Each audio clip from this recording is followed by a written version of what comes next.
Hello and welcome back to another edition of Student of the Gun Homeroom. I am your host, Paul Markel, and today I'm wearing my There Is No Weak Side shirt from ikickhippies.com. That's ikickhippies.com. Check them out. That's a little free plug for you guys there.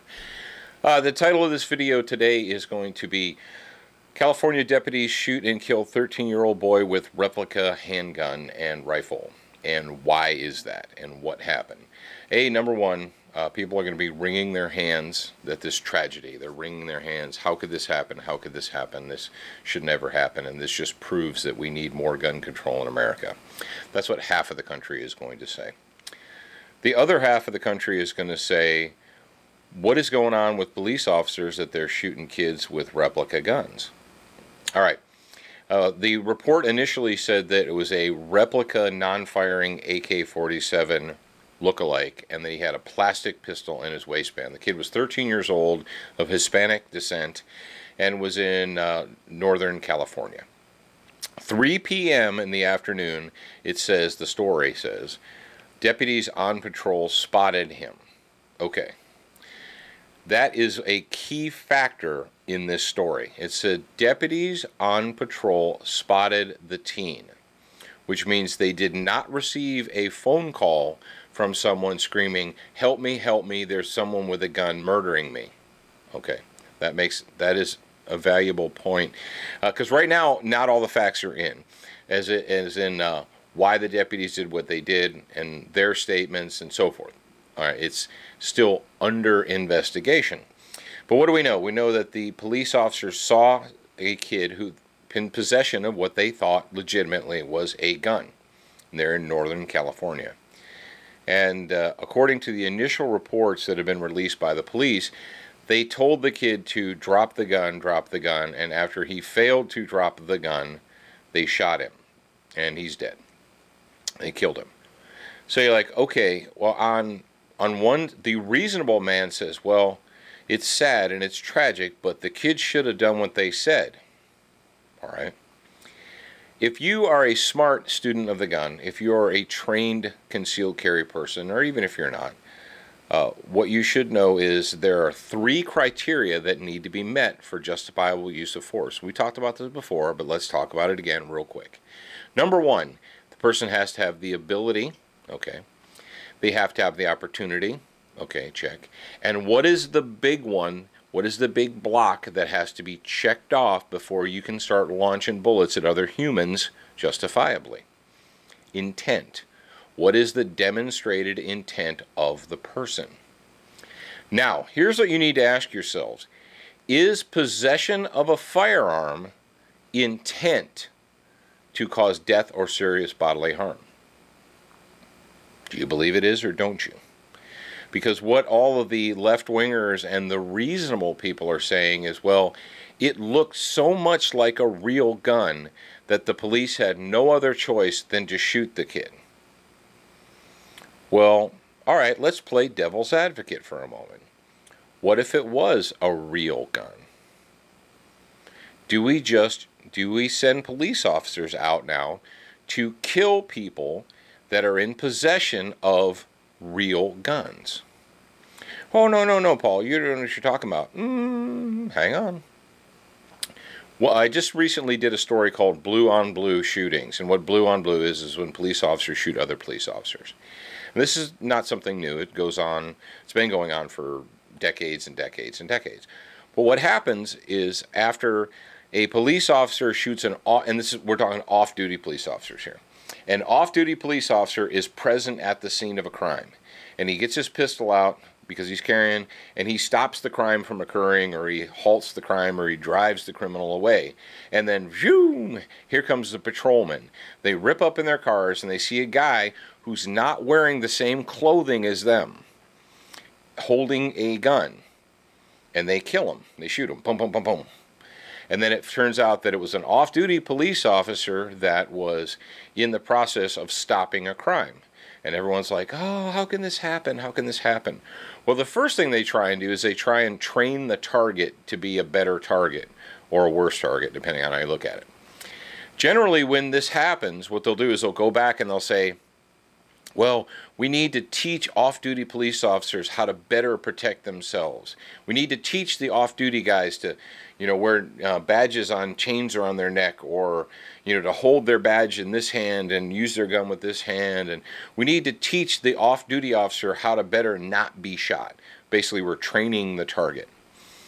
And then they tell, and they make the police officers, the agency involved, they'll make them go through a departmental training where they go through the justifiable use of force, and they tick it all off just like in the academy. And you think, well, that's reasonable. That's what we should do. Well, that's what we do after every single time a police officer shoots an off-duty police officer, and it turns out it was negligent. It was an accident. It shouldn't have happened, right?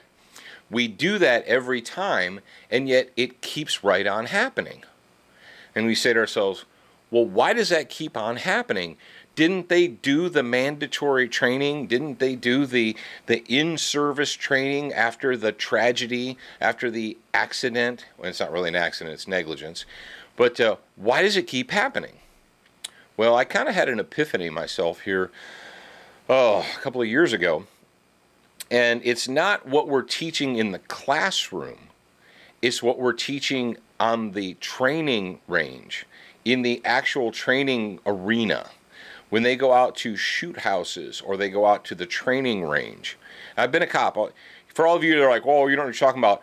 I know what I'm talking about. I've been there. I've done that. I've worn the blue polyester uniform, okay? And every law enforcement training, school, academy, whatever that I went through, at some point in time, they did shoot, no-shoot scenarios.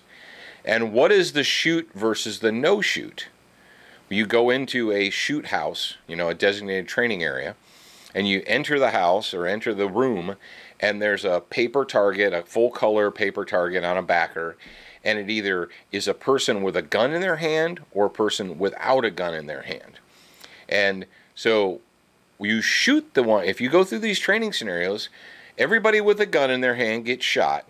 Everybody without a gun in their hand doesn't get shot.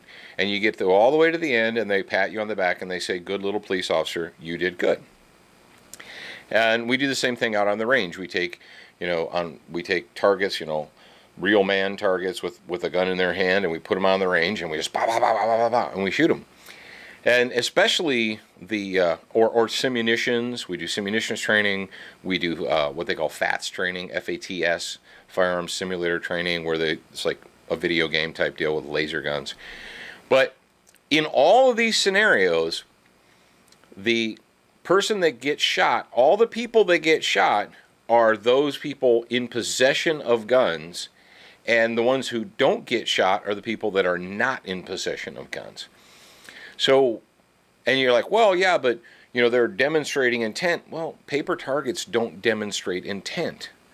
When you go through these shoot houses and what have you, and on the ranges, and you're shooting them with your live, real guns, they're not demonstrating intent. They're just there. The only thing that's different between the target you shoot and the target you don't shoot is the presence of a firearm, or a knife, or a club, or bat, or whatever. So what we're de facto doing is we're training police officers to equate any humanoid, any human person that is in possession of a gun is de facto wrong, is de facto a bad guy, and is a person that we can shoot. And they're like, oh, that's bullcrap, Paul. We went to a class, and in the class it said intent, ability, opportunity, and I took a test, and I got an A on that test. Yeah, I understand that. But that's not the real training scenario. That's not the training arena. In the training arena, what do you actually do when you have a blaster in your hand, officer, deputy? Well, everyone in the shoot house that doesn't have a uniform on, if they're not wearing a blue polyester uniform with a shiny, badge thingy on the chest, it gets shot. So this is what we have to ask ourselves as a society. Are we training police officers, literally training them, programming them, teaching them that anyone who is not dressed like you, that is in possession of a gun, is a de facto bad guy and gets shot? Because I don't know what's going to happen in this. I have a hard time believing that the kid just walking down the street, and the initial report said the kid was going from his house to his friend's house, and he was taking the toy guns to his friend's house. But like we said, there was no 911 call, shots fired, someone's murdered. It was two police officers in a cruiser saw a kid with what looked like a gun, and that was their go button to shoot him, to confront him. Now, am I saying don't confront him? No, I'm not saying that. But what I'm saying is this, is we need to take a hard look in the mirror and say, are we teaching cops to just shoot people in possession of firearms? Is the possession of a firearm the go code for, to be shot? Intent or no intent? So put that in your hat for a minute. For all things Student of the Gun, we want you to go to studentofthegun.com, and thanks for being with us. Thanks for taking the time to watch this video, and don't forget to leave your comments below. To subscribe, click right here. To learn more about firearms training, click right here. And don't forget to follow us on social media at Student of the Gun.